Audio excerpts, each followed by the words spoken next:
तो आज बच्चे लोग हम लोग पढ़ने वाले हैं कंडीशन फॉर इक्विलिब्रियम। ठीक है, लिखते हैं कंडीशन फॉर इक्विलिब्रियम। ठीक है, देखिए तो इक्विलिब्रियम क्या होता है हम लोग ये जानते हैं कि अगर किसी ऑब्जेक्ट में नेट फोर्स अगर जीरो लग रहा है तो उसको बोलते हैं कि वो ऑब्जेक्ट क्या पे इक्विलिब्रियम। ठीक है, अब बेशक यहाँ पर इलेक्ट्रोस्टैटिक पढ़ रहे हैं तो हम लोग यही देखेंगे कि नेट इलेक्ट्रोस्टैटिक फोर्स उस पर जीरो ऑब्जेक्ट में, तो वो क्या होगा इक्विलिब्रियम पे होगा। ठीक, लेकिन सिचुएशन के हिसाब से बच्चे लोग इक्विलिब्रियम ना तीन तरीके के हो सकते हैं। ठीक है, तो पहले तो इक्विलिब्रियम क्या लिख देते हैं, तो इक्विलिब्रियम क्या होगा, when net force acting on an object. ठीक, क्योंकि हम लोग इलेक्ट्रोस्टैटिक पढ़ रहे हैं तो ब्रैकेट में मैं चार्ज लिख देता हूँ, net force acting on an object bracket में चार्ज लिखिए इज जीरो। ठीक है, तो जब नेट फोर्स जीरो लगेगा किसी ऑब्जेक्ट में तो हम लोग क्या बोलेंगे कि वो इक्विलिब्रियम में है। ठीक है, अब तीन तरीके के इक्विलिब्रियम होंगे बच्चों। ठीक, पहला होगा स्टेबल, दूसरा अनस्टेबल और तीसरा न्यूट्रल। ठीक, वैसे हम लोग इसको 11th में जो चैप्टर है हम लोग का वर्क एनर्जी पावर, उसमें भी हम लोग देखते हैं। फिर से एक बार रिवाइज कर लेते हैं कि स्टेबल क्या होता है, अनस्टेबल क्या होता है और न्यूट्रल इक्विलिब्रियम क्या होता है। ठीक है, तो सपोज ऑब्जेक्ट अपनी एक इक्विलिब्रियम पोजीशन पे अभी रखा हुआ है। सपोज एक ऑब्जेक्ट है ए, ये अपनी इक्विलिब्रियम पोजीशन पे रखा हुआ है, मतलब इस पोजीशन पे उसको लगने वाला नेट फोर्स क्या होगा, जीरो होगा। ठीक, अब अगर मैं क्या किया, उस ऑब्जेक्ट को उसकी इक्विलिब्रियम पोजीशन से मूव कर दिया, क्या किया, हल्का सा मूव कर दिया, उस ऑब्जेक्ट को उसकी इक्विलिब्रियम पोजीशन से हल्का सा मूव कर दिया। ठीक, अब मूव करने के बाद अगर नेट फोर्स उसमें जो लग रही है उसको वापस उसकी इक्विलिब्रियम पोजीशन पे ले आए, या नेट फोर्स जिस इक्विलिब्रियम पोजीशन से उसको मैं हटाया हूँ वापस नेट फोर्स उसको उसी पोजीशन पे रिस्टोर कर दें, तो ऐसे इक्विलिब्रियम को मैं बोलूँगा स्टेबल इक्विलिब्रियम। ठीक है, अब अगर मैं क्या किया, same object A equilibrium position पे रखा हुआ था, अब उसको डिस्प्लेस किया, लेकिन अब मैं डिस्प्लेस किया तो क्या हुआ कि रिस्टोरिंग फोर्स उसको वापस उसके मीन पोजीशन पे नहीं ले जा रही है और दूर ले जा रही है, तो ऐसा इक्विलिब्रियम क्या हो जाएगा, अनस्टेबल इक्विलिब्रियम।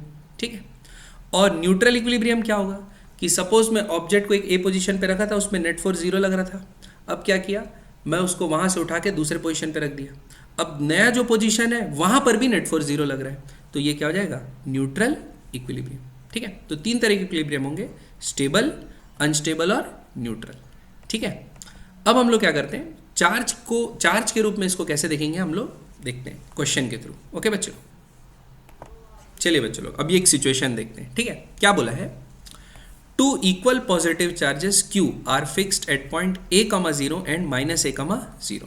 ठीक है, तो अपन क्या करते हैं, कोऑर्डिनेट एक्सिस बना लेते हैं, ये हो गया y एक्सिस, ये हो गया आपका x एक्सिस। ठीक है, तो यहाँ पर क्या करें हैं, दो इक्वल पॉजिटिव चार्जेस, एक -A,0 पे, तो यहाँ पर एक +Q चार्ज है -A,0 पे, और यहाँ पर एक चार्ज है A,0 पे। ठीक है, यहाँ भी +Q चार्ज है। ठीक, उसके बाद बोला है another test charge of Q0 is also placed at 0,0। तो एक टेस्ट चार्ज Q0 को बच्चों हम लोग ओरिजिन में प्लेस कर देते हैं। ठीक है, अब हमको बताना है O क्या है, ये जो चार्ज है वो इक्विलिब्रियम है, पहले तो यही शो करना है। तो बच्चों ये बहुत सिंपल है पहला काम, क्योंकि देखो इस वाले चार्ज को ड्यू टू सुपरपोजिशन दोनों चार्जेस के कारण फोर्स लग रहा होगा, तो ये Q से इसकी डिस्टेंस कितनी है, A है कि नहीं, और दोनों क्योंकि पॉजिटिव है, टेस्ट चार्ज हमेशा पॉजिटिव होता है, तो ये इसको रिपेल करेगा, तो इसको क्या करेगा, बाहर की तरफ रिपेल करेगा एक F फोर्स के साथ, जो कि क्या होगा K/Q0/A², है कि नहीं, कूलम्स लॉ लगा दिए। अब ये +Q चार्ज इसको क्या करेगा, ये भी इसको इस तरफ रिपेल करेगा विथ इक्वल फोर्स K/Q0/A², तो ये दोनों फोर्सेस बैलेंस हो गए कि नहीं हो गए, तो भाई नेट फोर्स जो लग रहा है वो क्या लग रहा है, जीरो, मतलब ये O पे रखा हुआ है जो सेंटर पोजीशन पे, वो क्या पे, इक्विलिब्रियम पे है। अब क्या बोला है, ये हमको बताना है कि it is stable for displacement along x axis, कि अगर हम लोग एक्स एक्सिस से अलोंग इस Q0 टेस्ट चार्ज को डिस्प्लेस करेंगे तो ये क्या रहेगा, स्टेबल इक्विलिब्रियम पे रहेगा। तो देखते हैं, सपोज फिर से बना लेते हैं एक एक्स और वाई एक्सिस, ठीक है। ये अब देखो, यहाँ पर अपना Q0 चार्ज रखा है, यहाँ पर अपना प्लस Q रखा है, यहाँ पर अपना माइनस Q रखा है, सॉरी प्लस Q, ये भी प्लस Q है, ठीक है। अब क्या किया, मैं ये Q0 चार्ज को उठाया बच्चों यहाँ से, और इस तरफ पॉजिटिव एक्स एक्सिस की तरफ थोड़ा सा डिस्प्लेस कर दिया, यहाँ पर x डिस्टेंस में यहाँ पर बढ़ा दिया, ठीक। अब बच्चों ये वाला जो Q चार्ज है, इससे डिस्टेंस कितनी हो जाएगी, a प्लस एक्स हो जाएगी, और इस वाले चार्ज से डिस्टेंस क्या हो जाएगी, a माइनस एक्स। क्लियर है। अब हम जानते हैं कि जो इलेक्ट्रोस्टैटिक फोर्स होता है वो डिस्टेंस पे डिपेंड करता है। तो देखो, इस प्लस Q वाले चार्ज से ये दूर चले गया, इस प्लस Q वाले चार्ज से क्या चले गया, दूर चले गया। तो फोर्स जो लग रहा था, इसको ये रिपेल कर रहा था जिस फोर्स से, सपोज मैं लिख लेता हूँ FQ, ये अब क्या हो जाएगा, कम हो जाएगा, ठीक है, क्योंकि डिस्टेंस बढ़ गया। इनवर्स स्क्वायर लॉ होता है, तो डिस्टेंस बढ़ेगा तो फोर्स का वैल्यू क्या हो जाएगा, कम। और ये वाले प्लस Q के ये पास पहुंच गया है, तो इस डायरेक्शन में जो इसको फोर्स लग रहा था, इस डायरेक्शन में इस प्लस Q के कारण वो क्या होगा, वो बढ़ जाएगा, ठीक। तो अगर हम लोग नेट फोर्स निकालेंगे दोनों के कारण, FQ डैश बोलता हूँ इसको, और इसको क्या बोलता हूँ, FQ, तो ये किसके तरफ आएगा, टुवर्ड्स ओरिजिन जाएगा कि नहीं जाएगा।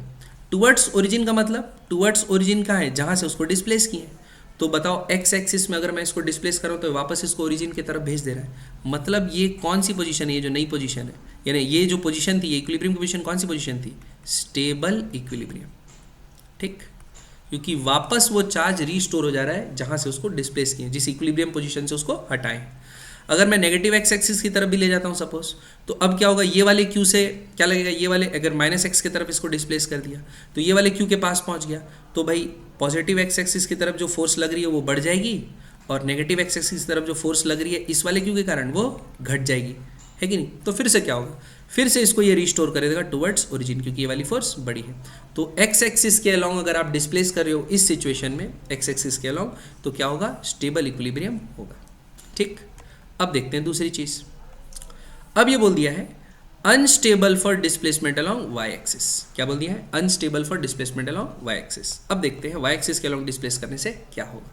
तो देखिए, फिर से हम लोग क्या करते हैं कि एक्सिस बना लेते हैं। ये बन गया आपका वाई एक्सिस, ये बन गया आपका एक्स एक्सिस, ठीक है।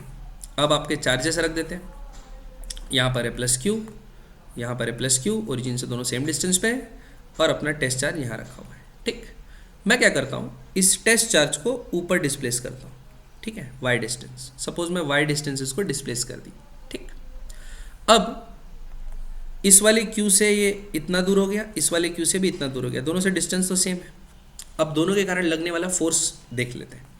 तो इस वाले Q के कारण फोर्स इस डायरेक्शन में लगेगी, रिपेल करते हुए, ठीक, और इस वाले Q के कारण फोर्स इस डायरेक्शन में लगेगी, ठीक। सपोज इस एंगल को अपन थीटा मान लेते हैं, ये भी एंगल सेम होगा थीटा। अब ये दोनों फोर्स के अगर मैं कंपोनेंट कर लूँ तो ऊपर आ जाएगा F cos थीटा, और हॉरिजॉन्टल कंपोनेंट आ जाएगा F sin थीटा। वैसे इस वाले F का क्या आ जाएगा ऊपर, F cos थीटा, और ये वाला कंपोनेंट क्या हो जाएगा, F sin थीटा। तो आप देख रहे हो साइन कंपोनेंट एक दूसरे को क्या कर दिए, कैंसिल कर दिए, ठीक है।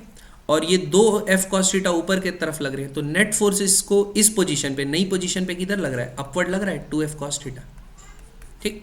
इसका मतलब ये अपने इक्विलिब्रियम पोजीशन पे था, नेट फोर्स यहाँ पर 0 था, इधर इधर दोनों इक्वल था, ठीक। जैसे ही मैं इसको ऊपर डिस्प्लेस किया, तो ऊपर डिस्प्लेस किया पॉजिटिव एक्सिस में, तो नेट फोर्स भी अब किधर लग रहा है, पॉजिटिव एक्सिस में ही लग रहा है। तो वापस इसको ये रिस्टोर तो करेगा नहीं, इधर डिस्टर्ब हो गया तो उसी तरफ अब जाते जाएगा, तो वापस अपनी मीन पोजीशन पे आएगा नहीं, ना ही इक्विलिब्रियम पोजीशन पे आएगा। तो ये जो इक्विलिब्रियम की पोजीशन थी for displacement along Y axis क्या हो गई, अनस्टेबल, ठीक। ऐसे ही अगर मैं इसको नीचे डिस्प्लेस कर दूंगा, फिर से इसके कारण फोर्स इधर, इस वाले चार्ज के कारण फोर्स इधर, ये दोनों एंगल हो गया सेम। फिर कंपोनेंट करेंगे तो कॉस वाले दोनों कंपोनेंट ऐड हो जाएंगे, साइन वाले दोनों कंपोनेंट कैंसिल हो जाएंगे। तो वाई नेगेटिव वाई एक्सिस की तरफ डिस्प्लेस किया तो नेट फोर्स किधर लग रहा है, नेगेटिव वाई की तरफ लग रहा है। तो जिधर डिस्प्लेस किया ये उधर ही आगे बढ़ता जाएगा, वापस अपनी मीन पोजीशन पे रिस्टोर नहीं हो पाएगा। तो ये अनस्टेबल इक्विलिब्रियम होगा। क्या होगा, अनस्टेबल इक्विलिब्रियम, ठीक। समझ में आया बच्चों। अब देखते हैं नेक्स्ट इलस्ट्रेशन, ठीक है। अब ये क्वेश्चन देखिए, ठीक है, क्या बोला है इसमें। A particle of mass m and charge q is located midway between two fixed charge particles, each having a charge q and a distance 2l apart. Prove that motion of the particle will be SHM if it is displaced slightly along the line connecting them and released. Also find its time period. ठीक है, तो देखो बच्चों क्या condition दी हुई है कि अपने दो चार्ज q चार्ज, एक ये और एक ये फिक्स है, और इन दोनों के बीच का जो सेपरेशन है वो क्या दे दिया है, 2l दे दिया है. ठीक, अब क्या कर रहे हैं, सेंटर में q चार्ज रखा हुआ है जिसका मास क्या है m. ठीक है, सेंटर में, यानी इससे भी l डिस्टेंस पे, इससे भी l डिस्टेंस पे. ठीक, मतलब ये इक्विलिब्रियम पे रखा हुआ है, दोनों से सेम डिस्टेंस है, दोनों चार्जेस सेम है, मैग्नीट्यूड सेम है, तो इक्वल फोर्स लगाएंगे, इक्विलिब्रियम पे रखा हुआ है. लेकिन क्या बोला, अगर मैं लाइन ज्वाइनिंग देम, ये बना लेते हैं लाइन ज्वाइनिंग द चार्जेस, अगर इसके अलोंग इस क्यू को डिस्प्लेस किया, ठीक, तो ये सिंपल हार्मोनिक मोशन करने लगेगा, और उस सिंपल हार्मोनिक मोशन का मेरे को क्या निकालना है, टाइम पीरियड निकालना है. ठीक, तो पहले तो ये देख लेते हैं सिंपल हार्मोनिक मोशन में तो बेसिकली क्या होता है बच्चे लोग. सिंपल हार्मोनिक मोशन तब होता है जब आपका एक्सेलरेशन, ऑब्जेक्ट का जो एक्सेलरेशन हो वो डायरेक्टली प्रोपोर्शनल हो नेगेटिव ऑफ डिस्प्लेसमेंट. ठीक, मतलब अगर आप पॉजिटिव एक्स एक्सिस की तरफ डिस्प्लेस कर रहे हैं तो एक्सेलरेशन का डायरेक्शन टुवर्ड्स द ओरिजिन यानी नेगेटिव एक्स एक्सिस की तरफ होगा, और अगर आप नेगेटिव एक्स एक्सिस की तरफ डिस्प्लेसमेंट करें तो एक्सेलरेशन पॉजिटिव एक्स एक्सिस की तरफ होगा, मतलब वो रीस्टोर कर लेगा, बेसिकली स्टेबल इक्विलिब्रियम. ठीक है, अब देखो टाइम पीरियड कैसे निकालेंगे. तो जनरल इक्वेशन एसएचएम का होता है ना, a is equals to minus omega square x.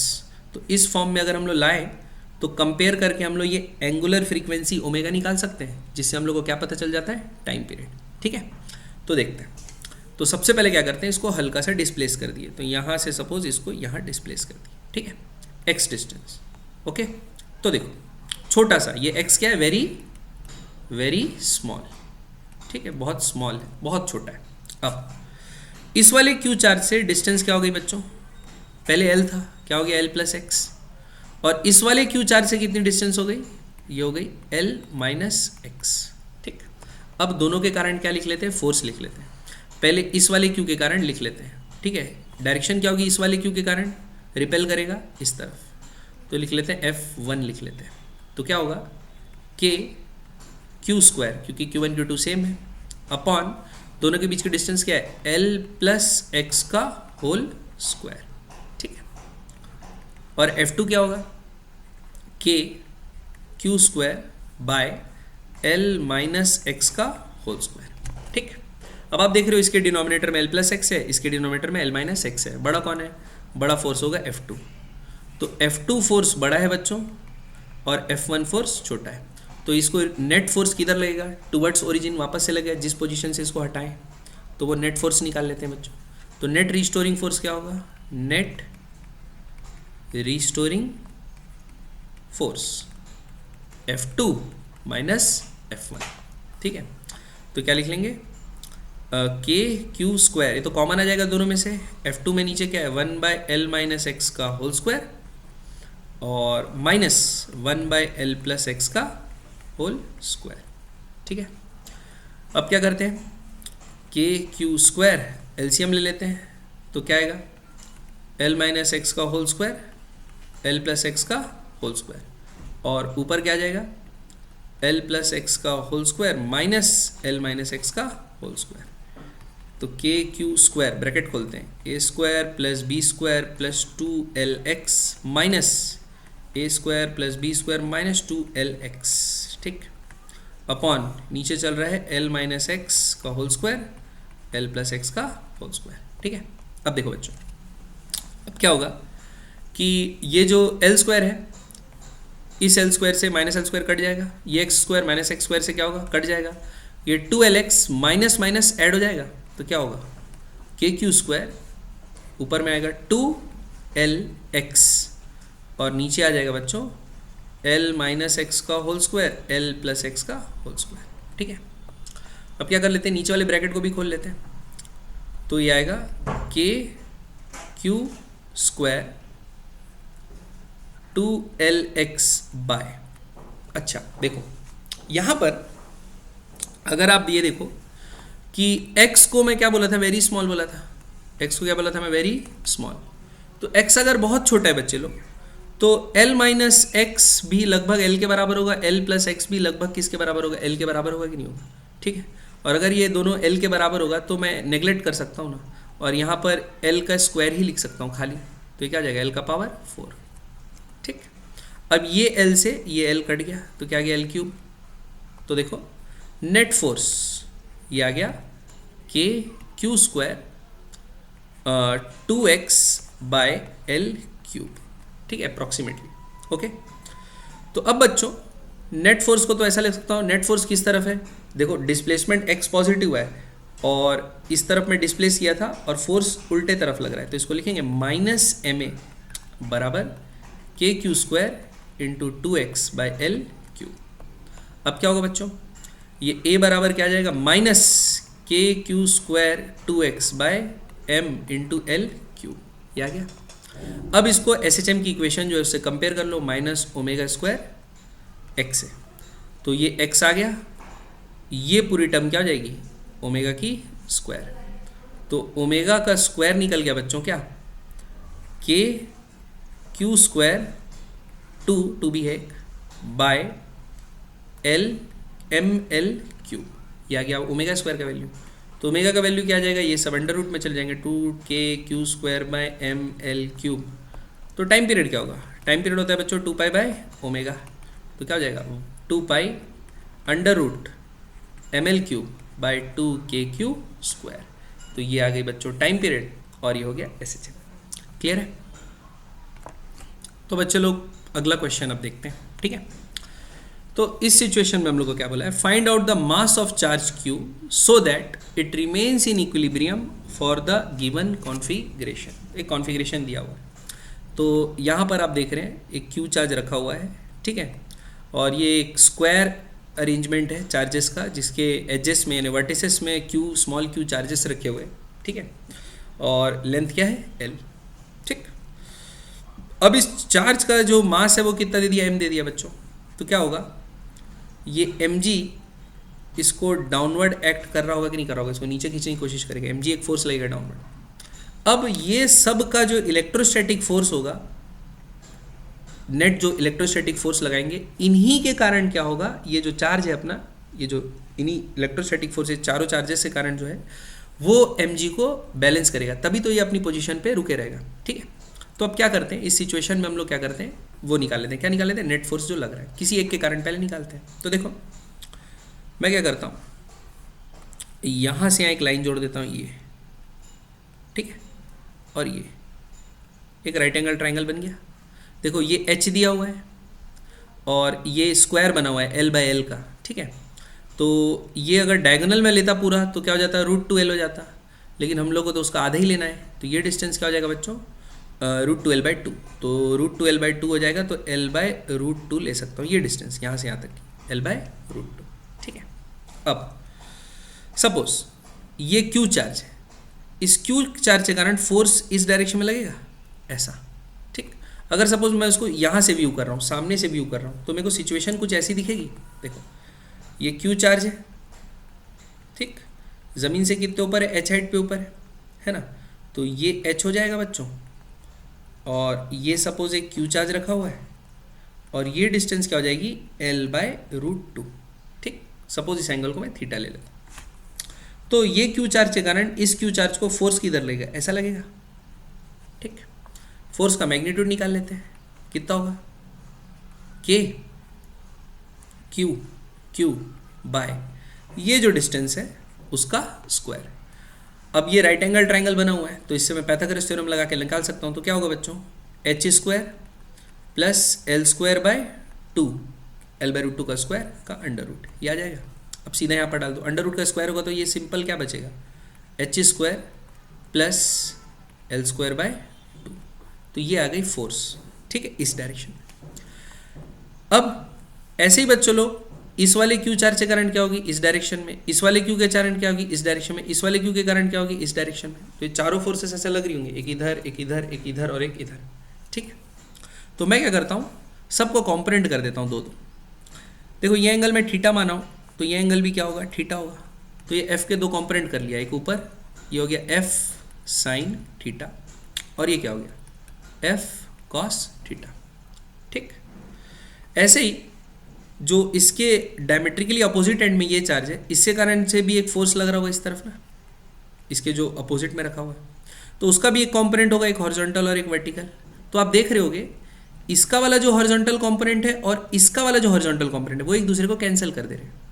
वैसे ही ये इस क्यू वाले का जो हॉरिजॉन्टल कंपोनेंट होगा और इस वाले ये एच के क्यू वाले का हॉरिजॉन्टल कंपोनेंट होगा, वो भी एक दूसरे को कैंसिल कर देंगे। सारे वर्टिकल कंपोनेंट ही ऐड हो रहे हैं एफ साइन थीटा। तो ऐसे ही कितने एफ साइन थीटा है, चारों के एफ साइन थीटा जुड़ेंगे, तो टोटल जो अपवर्ड फोर्स होगा वो कितना हो जाएगा बच्चों, 4f साइन थीटा। ठीक, अब f का वैल्यू तो मैं निकाल ही चुका हूं, तो ये 4f साइन थीटा किसको बैलेंस करेगा, mg को बैलेंस करेगा। 4f साइन थीटा किसको बैलेंस करेगा, mg को, तभी तो वो रुक पाएगा। ये वर्टिकल फोर्सेस ही तो mg को बैलेंस करेंगी चारों के कारण। ठीक है, तो हम लोग को क्या निकालना है, मास निकालना है। तो m का वैल्यू क्या आ जाएगा बच्चों, 4f sine theta by g। तो देखो 4 साइन थीटा बाय g लिखते हैं, f का वैल्यू डाल देते हैं। f का वैल्यू कितना है, k Q Q by H square plus L square by 2। ठीक है, अब हमको ये साइन थीटा भी निकालना है। तो बच्चों एकदम सिंपल है, साइन थीटा इस ट्राइंगल से निकाल सकते हो आप। साइन थीटा होता क्या है, परपेंडिकुलर जो कि h है बाय हाइपोटेनियस। तो क्या कर दो, यहाँ पर वैल्यू डाल दो, तो m बराबर हो जाएगा 4 by G into sine theta क्या होगा, h perpendicular by H square plus L square by 2 का अंडर रूट का मतलब 1/2 into K Q Q by H square plus L square by 2। ठीक, तो ये बेसिकली क्या आ जाएगा बच्चों, ये 4h के क्यू क्यू बाय जी और ये दोनों को मिला देंगे तो L square by 2 plus H square, ये दोनों सेम है, 1/2 + 1 कितना हो जाएगा, पावर 3/2। तो ये बच्चों मास की वैल्यू आ गई। ठीक है, समझ में आया? ओके बच्चों, नेक्स्ट क्वेश्चन देखते हैं। ओके बच्चों, तो नेक्स्ट क्वेश्चन देखते हैं। The distance between two fixed positive charges 4e and e is l। तो क्या है, दो पॉजिटिव चार्ज है बच्चे लोग, एक 4e और दूसरा e, और इन दोनों के बीच का सेपरेशन आपको दे दिया है बच्चों क्वेश्चन में l, है ना। इन दोनों के बीच का सेपरेशन क्या दे दिया है, l। ठीक है, how should a third charge be placed for it to be in equilibrium and under what condition will equilibrium of charge be stable और इट विल बी अनस्टेबल और for displacement on the line joining 4e and e। ठीक है, तो देखो suppose हम लोग पहले वाले चार्ज से x डिस्टेंस दूर रख देते हैं। ठीक है, x डिस्टेंस दूर रख देते हैं यहाँ पर, तो दूसरे वाले चार्ज से ये डिस्टेंस कितना हो जाएगा, l - x। ठीक है, तो अब ये इक्विलिब्रियम में होगा तो नेट फोर्स क्या होगा, 0। तो दोनों के कारण फोर्स लिख देते हैं बच्चों, और इसका चार्ज क्या है, इसका चार्ज सपोज q है। तो देखो कितना फोर्स लग रहा होगा, अब पहले वाले के कारण लग रहा होगा k q1 which is 4e into q2 which is q k 4e into q by X square, और दूसरे वाले कारण क्या लग रहा होगा, k into e into q by l - x का होल स्क्वायर। ठीक है बच्चों, तो देखो k से k कट गया, e से e कट गया, q से q कट गया, क्या आया 4 बराबर ये x स्क्वायर उधर चले जाएगा, x square by l - x का होल स्क्वायर। तो इसको ऐसे लिख सकते हैं 4 बराबर x बाय l - x का होल स्क्वायर। तो यहाँ से स्क्वायर इधर जाएगा, अंडर रूट में आ जाएगा, तो 2 बराबर क्या आ गया, x बाय l - x। तो यहाँ से 2l - 2x बराबर आ गया x, तो 2x इधर जाएगा तो हो जाएगा 3x बराबर 2l, और x बराबर क्या आ गया बच्चों, 2l/3। ठीक है, तो पहले वाले चार्ज से 2l/3 डिस्टेंस पे मैं रख दूंगा, है ना। तो क्या होगा, ये इक्विलिब्रियम पे होगा। अब स्टेबल कब होगा और अनस्टेबल कब होगा ये मेरे को पता लगाना है। ठीक है, तो देखो सपोज मैं क्या ले लिया, पहले इस प्लस क्यू ले लिया, पहले इस छोटे से ये जो चार्ज था इसको पॉजिटिव मान लिया, क्या मान लिया, पॉजिटिव। ठीक, अब अगर मैं इसको पॉजिटिव माना तो देखो ये 4e वाला जो चार्ज है, ये जो 4e वाला चार्ज है, ठीक है, अभी यहाँ नेट फोर्स सेम लग रहा है। अब मैं क्या किया, सपोज इसको डिस्प्लेस किया आगे की तरफ। ठीक, तो देखो 4e से जो इसका डिस्टेंस था, 4e से जो इसका डिस्टेंस था वो बढ़ गया, 4e से डिस्टेंस बढ़ गया। तो इसको जो रिपेल करने वाला फोर्स होगा वो कम हो जाएगा, और ई से जो डिस्टेंस है वो क्या हो गया, पास हो गया, तो इसको जो ई से रिपेल्शन मिलेगा वो फोर्स बढ़ गया। तो देखो मैं डिस्प्लेस किधर किया, आगे की तरफ ना, लेकिन नेट फोर्स किधर लग रहा है, इस तरफ, तो वापस से इसको उसकी ओरिजिनल पोजीशन में रिस्टोर कर दे रहे कि नहीं कर दे रहे, कर दे रहे, मतलब स्टेबल हो गया। क्या हो गया, इक्विलिब्रियम स्टेबल। कब, जब ये चार्ज पॉजिटिव हो तब ये स्टेबल इक्विलिब्रियम होगा। लेकिन अगर कहीं मैं चार्ज क्या ले लिया, माइनस क्यू ले लिया, सपोज ये 4e है, ये e है, ठीक, ये 2l/3 पे क्यू चार्ज रखा है, इसको माइनस ई बोल दिया। अब क्या किया, इसको डिस्प्लेस किया, सपोज आगे x डिस्टेंस आगे डिस्प्लेस किया, तो देखो 4e अब इस माइनस क्यू को क्या कर रहा था, अट्रैक्ट कर रहा था, तो ये डिस्टेंस बढ़ गया, तो अट्रैक्ट करने वाला फोर्स अब कम हो जाएगा, ठीक, और ई के ये पास चले गया, तो ई भी इसको अट्रैक्ट कर रहा है, लेकिन अट्रैक्ट करने वाला ई के कारण फोर्स बढ़ जाएगा, क्यों, क्योंकि इसके पास पहुंच गया। तो अब देखो मैं इसको डिस्प्लेस किया हूँ इस तरफ, तो नेट फोर्स भी उसी तरफ लग रहा है, तो ये वापस अपनी पोजीशन पे थोड़ी आएगा, उसी तरफ आगे जाता जाएगा, तो ये कंडीशन क्या हो जाएगी, अनस्टेबल इक्विलिब्रियम। तो बच्चों स्टेबल इक्विलिब्रियम कब होगा, जब आपका पॉजिटिव चार्ज होगा और ये दोनों भी पॉजिटिव है, तो सेंटर वाला भी पॉजिटिव होगा, और अनस्टेबल कब होगा, जब ये दोनों पॉजिटिव है, सेंटर वाला नेगेटिव है, तब ऐसा होगा। सेंटर मतलब बीच में जो रखा है, ऐसा नहीं कि एकदम बीच में। ओके, समझ में आई बच्चे लोग बात, ठीक है। अब एक लास्ट क्वेश्चन देख लेते हैं बच्चे लोग, देखिए, तो 2 small spheres each of mass 0.1 gram and carrying same charge 10⁻⁹ coulomb are suspended by a thread. तो क्या बोल दिया है कि भाई 2 स्मॉल स्पीयर है, मास दिया है, चार्ज दिया है, और दोनों को एक ही पॉइंट से अपन सस्पेंड कर दीजिए, और दोनों जो स्ट्रिंग है उनका लेंथ भी क्या है, सेम है, ठीक। If the distance between the centre of the sphere is 3 centimetre, then find out the angle made by the thread with the vertical. तो क्या होगा, दोनों को एक ही पॉइंट से सस्पेंड करूंगा तो दोनों एक दूसरे को क्या कर देंगे, रिपेल कर देंगे, ऐसा और ऐसा, ठीक है। अब मेरे को ये निकालना है कि वर्टिकल एक्सिस से ये जो धागा है वो कितना एंगल बना रहा है, थीटा मेरे को निकालना है, ठीक है। तो जब ये एक दूसरे को रिपेल कर दिए हैं, तो अपने कब तक रिपेल करेंगे, जब तक इक्विलिब्रियम ना पालें। तो इक्विलिब्रियम पालेंगे तो नेट फोर्स क्या लगेगा इस पर, 0। तो बच्चों इसका फ्री बॉडी डायग्राम बना लेते हैं, ठीक है। तो क्या क्या लग रहा है इसमें फोर्स, देखो एक धागे के कारण टेंशन लगेगा इधर T, इसका मास दिया है तो नीचे एक डाउनवर्ड फोर्स लगेगा विच इज़ mg, और क्योंकि ये बाजू वाला चार्ज इसके साथ रखा हुआ है तो इसके ऊपर एक रिपल्सिव फोर्स लगा रहा होगा, तो वो फोर्स लगेगा क्या, इलेक्ट्रोस्टैटिक फोर्स, ठीक है। ये 3 ही फोर्सेस। अब ये इक्विलिब्रियम में है तो हम लोग हॉरिजॉन्टल और वर्टिकल फोर्सेस को इक्वेट कर सकते हैं, हॉरिजॉन्टल और हॉरिजॉन्टल फोर्सेस को नेट फोर्स 0 मान सकते हैं, नेट वर्टिकल फोर्स भी क्या मान सकते हैं, 0 मान सकते हैं, ठीक है। तो अपन रिजॉल्व कर लेते हैं पहले, ठीक है। तो ये एंगल थीटा है बच्चों, तो वर्टिकल से ये जो धागा है वो भी एंगल थीटा बना रहा होगा, तो ये एंगल क्या होगा, थीटा।